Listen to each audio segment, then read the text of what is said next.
Okay, this is the Brown Duke Gun Show. My name is JP Garcia, here today again with a very special guest, Eugene Kwarteng. We're continuing our conversation today about shooting, and in fact, one of the things we were talking about off camera was how this shooting sports is really good for somebody to do long term, right? So, because there are a lot of sports. And I'll put words in your mouth, right? Because you were a former football player. You can't play football forever, right? You can't be an MMA fighter forever. But shooting is something that you can do for the balance of your life, from the beginning all the way to the end, right? You can have a long life, long career in shooting, still enjoy it, and it really keeps you on your toes. And you had an interesting perspective on it, Eugene. What did you think? Well, when I first got into it and I was seeing the different age groups that were involved, I was really mostly impressed with the older population, the guys that have been in it for a long time. And, those guys in their 60s and 70s, and they're out there tearing it up. And it's amazing to me. So, that was when I started really thinking about it. And, you have to think about all of the little movements that you have to do to put together a proficient, run on a stage, right? Mm-hmm. And so when you have to practice wheel, we start with what stance and how to hold the gun, and then there's the dry firing aspect and how many repetitions you have to get at that just to where you're proficient. And proficiency equals safety, right? They have to. You got to have the safety, but to be safe, you have to be proficient. So they have to work together. And so because of the amount of time you have to spend with that, and then with the live fire, how many? It's not just firing rounds. It's about understanding what you're seeing, understanding what you're doing. So you have a mental aspect of that, right? Thinking about it. And then you have to get to know your body. Okay, how does my body react to this situation or that situation? Understanding that so you can make corrections and then train that. So, I could talk for a long time about the breakdown, but it's a really beautiful thing because it's really more about the process. Mm-hmm. The results are great and it's nice to finish and do well, but the process, because you're always going to have something to work on, I feel like that's the thing that helps you keep your blade sharp, Yeah. Just as a human, we have to have a stimulus in order to respond. And so when you're able to stimulate your body in this way, which is something you can do for a long, long period of time, because the way it's conducted, safety rules and the controlled environment that it's conducted in, it gives a person a chance to be able to do it for a long time as well. Yeah, absolutely. And it's just fun. We tap into the little boy or little girl inside of us, because I feel like, I'm kind of getting deep here. I'm sorry, but it's all right. That little person is inside of us always, even as adult. We just wear this adult body. But when you can stimulate that in a way that's constructive, that's also what keeps you sharp. Mm-hmm. And, in today's world, you have to stay sharp. You have to keep your wits about you. So that way it helps you just make better decisions. You're selective about your situations you put yourself in and things like that. And so that's why I feel like, shooting sports is great for longevity, because you have to think about all those things. Yeah, absolutely. And it'll become more like second nature instead of, you can't blame ignorance on anything like that, Well, and I'm glad you brought this up because, a lot of the guys in the club, and you know them, I won't name them, but you know them. They, especially on the older members of our club, they get really frustrated when they don't see very large improvements like they used to when they first started in the sport, right? And there are a lot of things that go into that. And I feel like, part of it, I feel like such a little part of it is actually age, And a lot of it, to me, more is that after you reach a certain level of proficiency, it becomes very difficult to improve, even 1%, even 2%, right? Because you've already reached a high level of proficiency in the sport, right? For those who don't know what sport we're talking about, this is USPSA, practical shooting, but this could apply to IDPA, this could apply to 3-gun, any of the shooting sports, right? NRA, Bianchi, whatever you want, right? Because all of the shooting sports in that regard are very similar, that they require you to do a thing that is constantly changing, right? And it's I always joke about it, but in this sense and in this discussion, it's true. It's like golf with bullets, right? You could go to the same golf course, but the way they have you tee off and where they put the hole, it's completely different. It changes the way you approach that particular hole, And the same thing with shooting sports. You could have the same range, but you can put the targets in a different way, in a different manner that makes it a completely different stage. And I think going back to the frustration of some of our guys who are trying to improve, I think it has a lot less to do with age and it has a lot more to do with the fact that they're already really good, and it's hard to remember that you're really good because you've been doing it for so long, and you're measuring yourself by what your progress was last week, but it's hard to see where were you last year, 2 years ago, 5 years ago, and just imagine. How is your gun handling today versus last year, versus 2 years ago, 3 years ago, 10 years ago, right?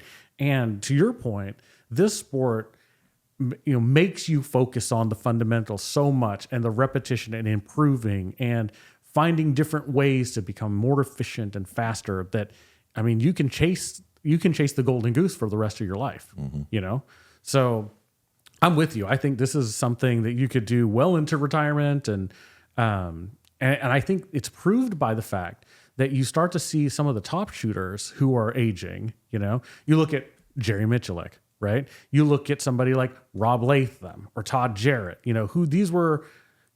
In 20 years ago, these were the absolute untouchables, right? But now, 20 years later, are they winning nationals? No. But guess what? They're still in the top 20, and they've been doing this forever, and they may not move as well as they used to, and they'll tell you that. But when it comes to the shooting part, they're lights out. Lights out. So no, I think it's a great perspective. And the thing is, they're still having fun doing it. That's the big thing. The fun is in the process, and you have to accept what happens. Winning is great, but I think the process of you breaking down, okay, did I improve this week compared to last time? You can kind of break it into those components too, and just enjoying that part too, also just keeps you going. You have a reason, you have a motivation to, oh man, I'm not sure. I didn't run that one as sharp as I wanted to. Let me work on this thing to see if I can apply it the next time, Yeah, absolutely. So always having something to do. I feel like, when you retire, you have to have something to do, because that is how you continue to get more out of your body. When you don't have anything to do, then, you're not stimulating the body. When you're not stimulating the body just starts declining. Right. It's like a slow death, you know? So by a person doing nothing, you're just speeding up that trajectory. It's going to happen, but when you stimulate it, you can take the edge off and slow it down a little bit, barring any unfortunate health things that are unforeseen. I'm just saying, as if you have good general health, Right. So keep your general health, going. Yeah. That's a tip to take away. So we're, talking about, we talked mostly about on the retiree side, on the, on the folks who've been doing this for a long time. What are your thoughts about folks who are brand new starting out? Maybe they're kids, maybe they're 10 years old, 12 years old, getting into the sport, How do you think shooting sports applies to that age demographic where their body is still growing? They haven't reached their physical peak maturity yet. What benefits could you see with this, given your background in sports and training? Goes back to the whole fine motor skill development. It's all moving well, learning how to move smoother, but it's also good for the brain as well, learning how to think fast on the move. That all applies to, I feel like, the whole spectrum. But as a young person or somebody new getting into it, it's just going to help you think faster, helps with your decision making. When you're driving, you're going to observe a little bit more than what you would if you weren't. Right. You're going to see things happening. You'll be in a better position to react to something that you kind of saw a few steps ahead, So it's like chess, right? You play chess, you learn how to think critically over a longer period of time, so you can see things and have a chance to make corrections before, something happens. So I feel like shooting's like a chess game too. It's like, but it's fast. Yeah. But you learn how to do those motor functions, those neuro functions a little bit sooner. Yeah, you know? for sure. For sure. Yeah, you see, and on from my perspective, you see a lot of the young shooters. They're the ones who make it's harder to get them going, right? In a sense, because there is a strength deficit that a lot of them have, the real young ones, right? Where they have difficulty controlling the pistol and doing all of that stuff.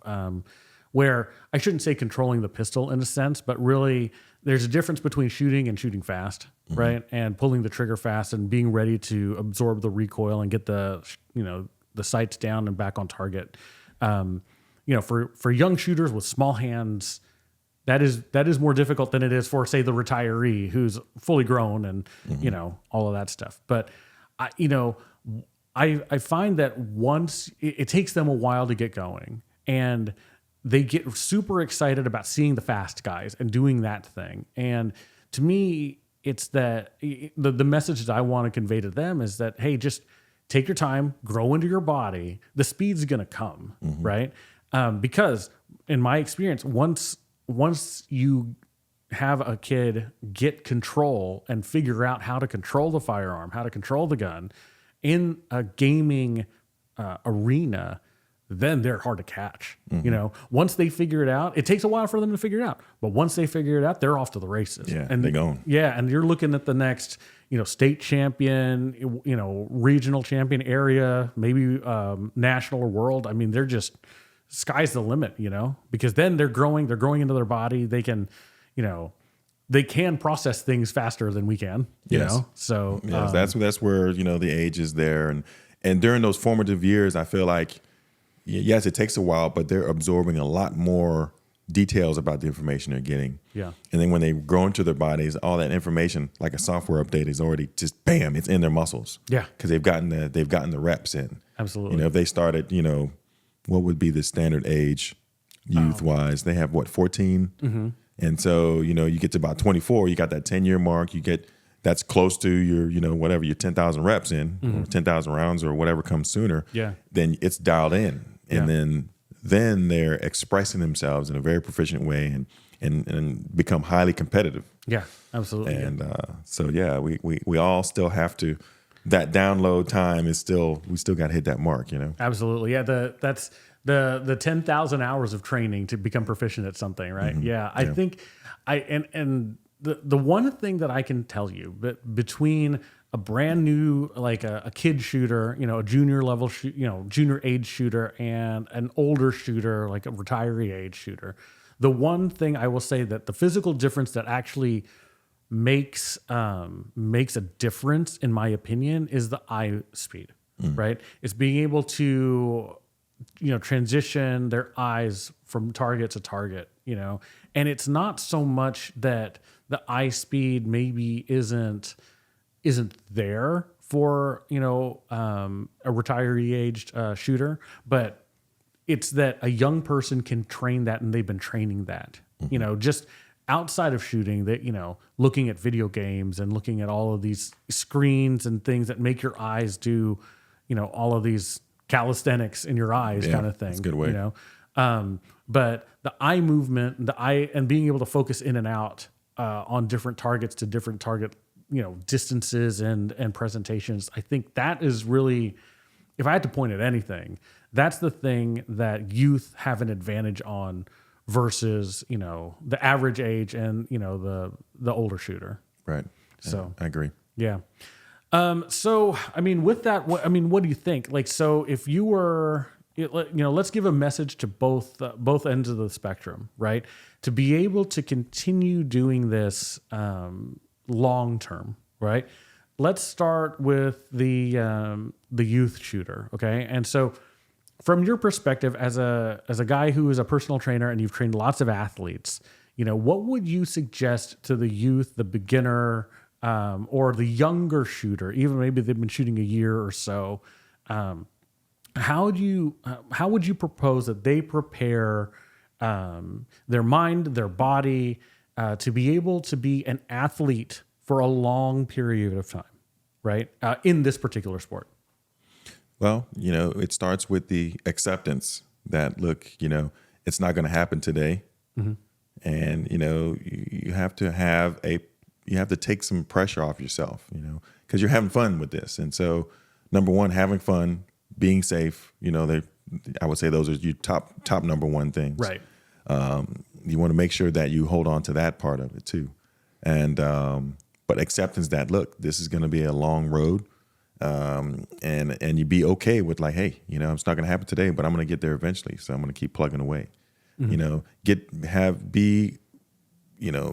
be content with just doing the boring stuff. Cause dry firing is not always fun. It's kind of boring. It's not sexy, but you have to do it because every session, every time you stimulate your body, that's like a software update, right? So keep updating that body, and then you'll continue to evolve. And I think it's not just this sport, right? We're speaking to shooters. I mean, the people who watch this show are shooters, right? Yeah. But, in your experience with other sports, team sports, I mean, the repetition is the same thing, right? I mean, when you were a football player, I've never played football, but I can imagine that you had to practice the same thing over and over, You right? had to, yes. Yeah. With anything that's complex, you have to, break it down into components, practice those components, and then you work it together. It's just like a constant cycle of breaking it down, put it all together. Break it down, put it all together. So it's continuation of that. Right. Yeah. If you were to look at it like a template. Yeah, that makes sense. So really, the message to the young shooter is just, stay consistent. Yeah. Any tips on like preparing your body, like from a strength perspective or endurance perspective? I know our sport isn't super strength or endurance intensive necessarily, but staying stretched, staying hydrated, those kinds of things. I mean, I would say though, for general fitness or physical preparedness, you want to have a good base of just cardiovascular fitness. So it doesn't mean you have to run every day or swim or do anything. I'm talking to those that may not go to the gym, but you just want to do something to benefit your heart and lungs every day. Walking, you can even do breathing exercises, that helps you relax, but it also helps with lung capacity as well. Right. General stretching for your back, shoulders, hands, and hips. Okay. Google, they got all kind of stuff out there. So, find the ones that help you the most and kind of stick with those. Yeah. They don't have to be complicated. Just find a few things that work for you and just be consistent with that. Yeah, you don't have to work out 3 hours a day. Right. But just find something that you can add to your routine and just make it a habit, right? Make it a habit, yeah. Yeah, makes sense. Okay, so same question for the older shooter, maybe you're getting into the sport, at or post-retirement age or, around our age, my age, where, you've maybe done athletics in high school and in college and, now, a working professional and now you're finally finding time and budget for this type of sport, right? So how do you, at that point, what recommendations do you have for somebody to prepare their body, to maintain their body, again, to have a long career in practical shooting? Well, I would say for that group, like our age or the retirees, definitely don't think you can do it alone. Get with other people. It's always good to have another pair of eyes to work with. Yeah. Whether it's a workout partner or if you're at the range, you're practicing. I think it's great if you have a partner to work with. Yeah. Because we can't always see everything when we're just practicing on our own. And I would say that goes for the whole spectrum of everybody. That's true. If you can find a buddy or somebody who has more experience, I think that will be good. But yeah, for the older, definitely maintain a general fitness routine, just general, lung, cardiovascular and just general mobility. You got to be able to, get up off the ground or get on the ground because there's some courses where you have to get on the ground. You lay down, you got to do prone, you got to do all of that so stuff. Practicing those extreme things, just daily will help you kind of get more comfortable in those positions because that's not, something you see often, but you will have to get in, weird positions to go through a course. So I think that would be really good to practice every day, particularly for the retirees. Sure. Yeah. I know we get a lot of heat when we put low port in our yeah. stages, Yeah, you hear it. It's like, yeah, you've been there. Yes. Yeah. Yes. So, but interestingly, there's a guy, I think he's a doctor, Peter Attia. He does a lot of longevity studies and stuff like that. And I think, I don't know if he likes guns or doesn't like guns or if he ever shot USPSA, but I can imagine that his recommendation would be to anybody, middle-aged or older, as you're, as you're working out, because his philosophy is like, you need to exercise now to be 100 years old or something like that, right? I'm sure I'm saying it the wrong way, but the point is he wants you to put in the reps now and continue to put in the reps from a physical fitness standpoint to be able to be a functioning 100-year-old, right? Right. And to that end, I think shooting sports is really cool. And from a longevity standpoint, because you have to practice low port, you have to practice prone, you have to practice weak hand, you have to practice all these things that nobody wants to do, right? But the fact that you have to do them and you have to practice them puts you in these positions where you have to be able to squat down. You have to be able to get down on the ground and get back up again, right? You have to be able to stabilize yourself on a shaky surface, like a shaky bridge or something like that we see in USPSA, IPSC, IDPA stages all the time. All these weird positions that you don't see in normal life, but you see in the shooting matches. You have to prepare yourself for that. And I think somebody like Peter Attia would appreciate the fact that somebody has to train themselves to be able to, at a moment's notice, you walk on the stage, it's like, oh geez, there's a prone stage here that you have to be able, okay, well, we're doing prone today, So you have to be able to be in a position where you can do that on demand. Right. Yeah. So, and maintain the safety standards. Yes, and still comply with all the safety rules of the game. Yeah. So that's awesome. Yeah, I think so. So I mean, of course I'm biased. Yeah, I think yes, you should shoot shooting sports forever, and I hope I'm able to. So any last thoughts, last hints for folks who are looking to keep this long term, or anything else you want to talk about from a shooting longevity standpoint? Well, really nothing really. Just keep going. Don't stop. Don't stop. Well, and I mean, life happens. Obviously, all things happen. I mean, if you're having ammo issues, dry fire. Or there's always a way to work it without necessarily having to be on the range all the time. Yeah. Some aspect of it. Try to make time for it. Yeah, absolutely. Yeah, just stay consistent. And I know a lot of the guys, at the club, they're really good about staying consistent, and there's a whole system. Actually, I'm on several text threads where they're all practice threads. Oh, we're going to be out at this range, and we're going to be out at that range, and show up at this time. And part of it is that they show up to do it just so that they can do the beer and pizza afterwards. But to me, it's like, hey, if that keeps you motivated, let's do that guy. You know what I mean? So, and you develop a great fellowship too. I feel like it's a level space where it doesn't matter what your background is, or because we're all just there to do one thing. We're all there to shoot and have fun shooting. So you can kind of leave a lot of stuff at the door because it's all about, just helping enhance each other. Maybe a little smack talk here and there, but it's all in good fun. There's a lot of that. Yeah. There's a lot of that. You can't take yourself too seriously to do this. So I think it's therapeutic because like, okay, look, you may not be the best guy in there, but you're still having fun. You're still doing these things, and you're still learning, and evolving from it. You know what I mean? Yeah, absolutely. So yeah, and you had to be able to take the guys poking fun at you. Oh yeah, you got to. It's just, and that's part of the mental game. Can you still be sharp, and if somebody's in your ear? That's right. Yeah. But it's good. It's one fun. of the good things, and this is kind of an aside thought, but one of the good things, as much trash talk as happens at our club, back and forth.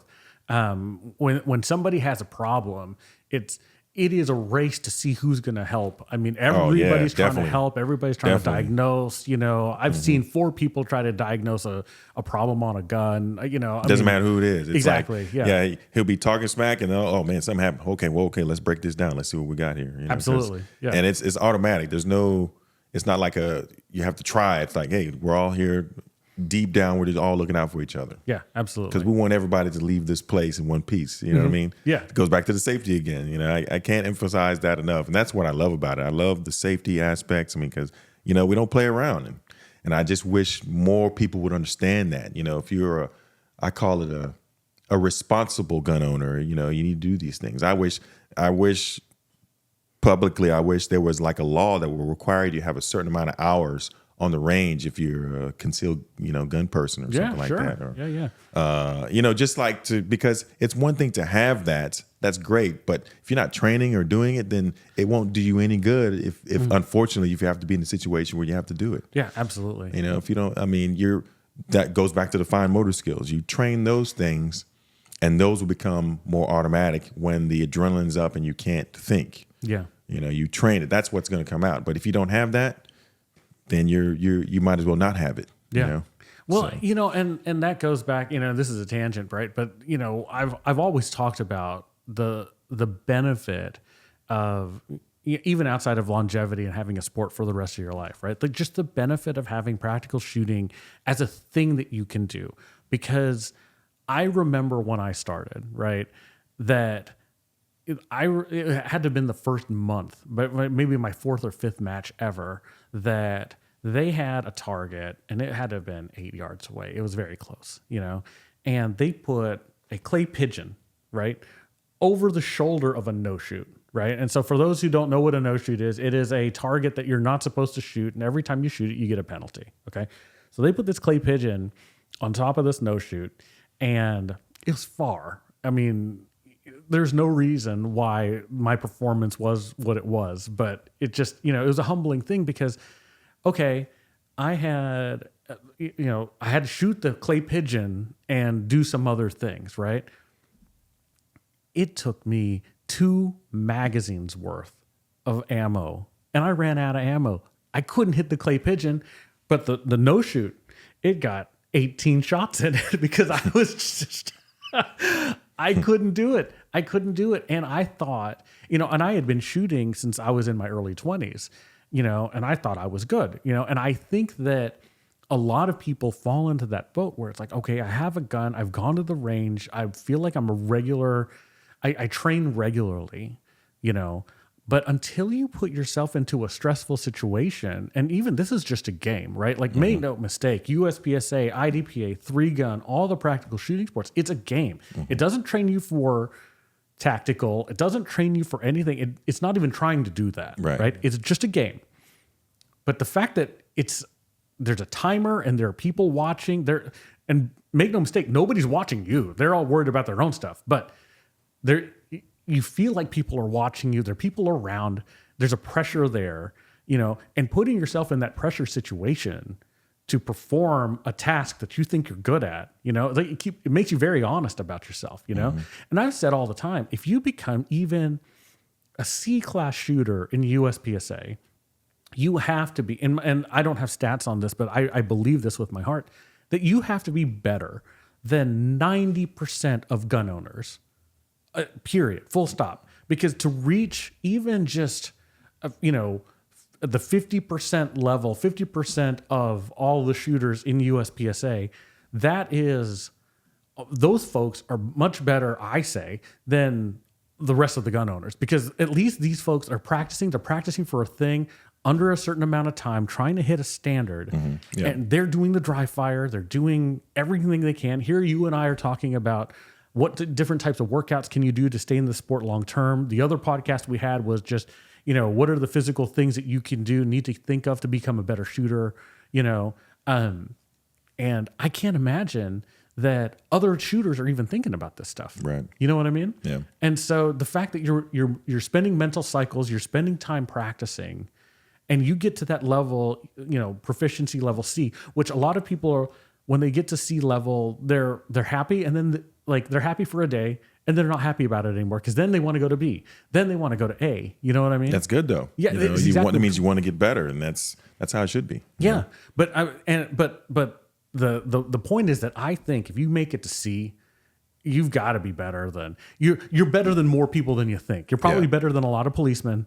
You're probably better than a lot of the security guards. You're probably better than some of the firearm instructors out there. No disrespect to you guys, but because these people, they just put in the time, they put in the reps, they care about it, and they want to be good at it. Right.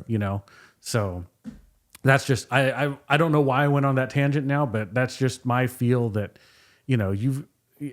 the shooting sports gives people the opportunity to become very proficient at a thing in a fun way, you know? So anyway, all right, I'll get off my soapbox, man. Anything else you want to say before we go? I think that's about it. Okay, man. Well, thank you again. Like old McCulloch would say, get some. Get some. That's right. Love that guy. Eugene, where do people find you? What are your socials? Instagram is EK Prime, and TikTok is also EK Prime as well. All right. Well, very good. And if they're in Reds, they can sign up to train with you. If you're in the area, please sign up for training with Eugene over at Reds. And this has been fun, man. Thanks for coming out today. Thank you for having me.